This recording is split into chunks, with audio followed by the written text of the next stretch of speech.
Hey guys, Clint Shireman here with the Knauf Installation Academy with another tiny mock-up to show an air leakage pathway that I see all the time in the field. So this would be a gable wall. Our studs, our exterior sheathing, our roof line extends up this way.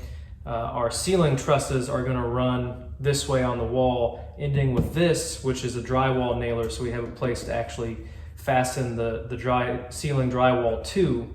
But the issue that I see here is this, right? Directly open to the attic, and you can bet if I can stick my hand in it, it's a pretty big hole, right?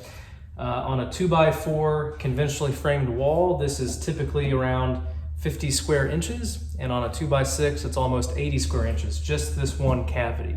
So imagine a 20-foot long wall, or even longer in some cases. That's a lot of leakage directly to the attic.